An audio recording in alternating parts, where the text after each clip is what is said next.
নমস্কার, আমি রাজশ্রী। আমার বংশানাসি ফ্যামিলিতে তোমাদের সবাইকে জানাই ওয়েলকাম। আজ হলো একটা সুন্দর ছুটির দিন প্লাস বৃষ্টিতম দিন।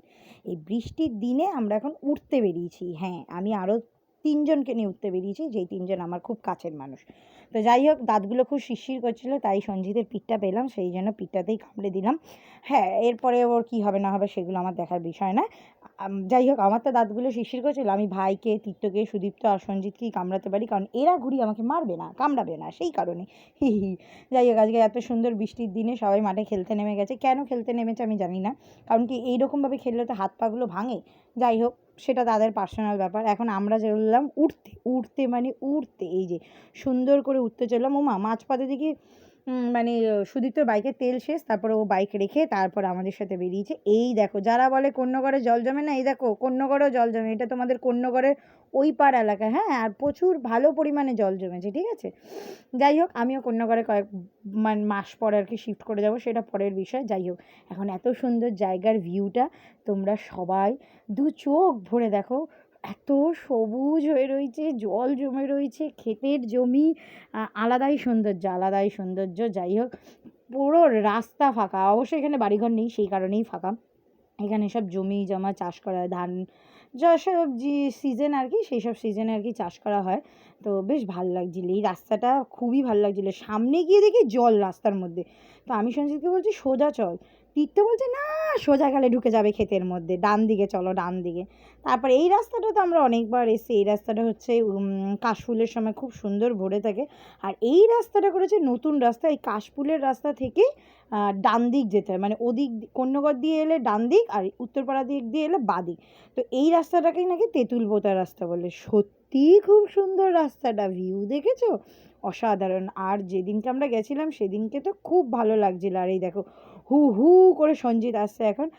সবাই আর কি, আমরা তীর্থর আর কি ব্যাটারি স্কুটিটা চালানো প্র্যাকটিস করছি, কিন্তু সঞ্জিত মানে এটা ওর স্কুটি চালাচ্ছিল। হ্যাঁ, না, ওর স্কুটি না, তো এটা আমার স্কুটি চালাচ্ছিল। আর আমরা সবাই তীর্থর ব্যাটারি স্কুটি চালিয়েছি। এই দেখো, দুজনে এখন ক্রাশ করবে।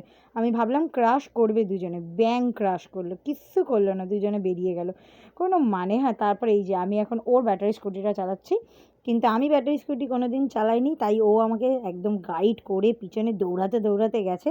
তারপরে ওকে আমি বলেছি তুই ছেড়ে দে, আমি ঘোরাবো, আমি চালাবো। তারপরে ও ছাড়ছিল না, কিছুতেই ছাড়ছিল না। দিদি, একটাই গাড়ি আমার, ছেড়ে দাও আমাকে, কেটে দাও আমাকে, এরকম করছিল। আমি বলছি দাঁড়া, আমি চালিয়ে আসবো, সেটা দেখবি স্বচক্ষে। তো যাই হোক, আমি স্কুটি ভালো মতনই চালাতে পারি, ঠিক আছে। তারপর আমার ভাই কেন দৌড়াচ্ছিল আমার পিছনে আমি জানি না। এদিকে তীর্থ দৌড়াচ্ছিল যাওয়ার সময়, ওইদিকে ভাই দৌড়াচ্ছে। এই দেখো কেন দৌড়াচ্ছে আমি কিন্তু সত্যিই জানি না, ঠিক আছে।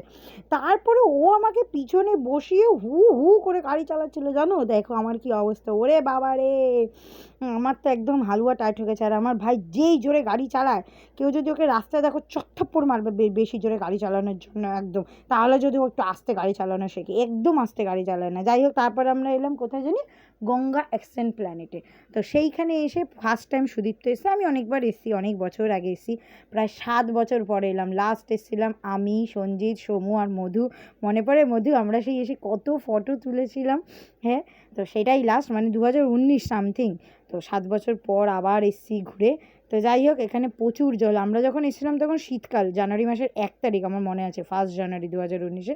তো তখন জল ঠল ছিল না, এত কিছু ছিল না, সবাই পিকনিক করছিল। আর এইখানে দেখো, বারবার বলছি ভেজাস না ভেজাস না প্যান্টগুলো, সেই দুটো মিলে শয়তানি করে ভিজিয়েই দিচ্ছিল। তারপরে আমরা ওদেরকে ভিজিয়ে দিয়েছি, কিন্তু ওরা তো হাফ প্যান্ট পরেছিল না, তাই ওরা বেশি ভেজেনি, মানে ওদের প্যান্টগুলো ভেজেনি। আমার আর সুদীপ্তর প্যান্টগুলো পুরো ভিজে গেছিলো। এত শয়তানি করছে, দেখো কীরকম শয়তানি করছে, জ্বালিয়ে খাচ্ছে। তারপরে আমরা খেতে এলাম অরুণ আইসক্রিম, কারণ আমাদের কন্যাগড়ে একটা হাব আছে অরুণ আইসক্রিমে, তোমরাও সবাই এসে খেয়ে যেও। তারপরে এই যে ওর বুকে ব্যথা করছে, পায়ে ব্যথা করছে, ও এখন পেমেন্ট করবে না, সেই জন্য না, দাদা বলেছিল দাদা করবে, দাদা মানে আর কি সঞ্জিত করবে বলেছিল। আমিও ওদের সাথে থেকে থেকে মাঝে মাঝে দাদাই বলে ফেলি। যাই হোক, এখন একটা কুলফি আইসক্রিম নিয়েছিল, না, দুটো কুলফি আইসক্রিম নিয়েছিলাম। আর নিয়েছিলাম হচ্ছে অরুণের 5 টাকা কটন ক্যান্ডিগুলো, ও যেগুলো খেতে আমার খুব পছন্দ, কম দামে ভালো খাবার ওইটা আর কি। যাই হোক, খেয়ে দেখলাম এই কুলফিটাও ভালো, খারাপ না। রাধে রাধে।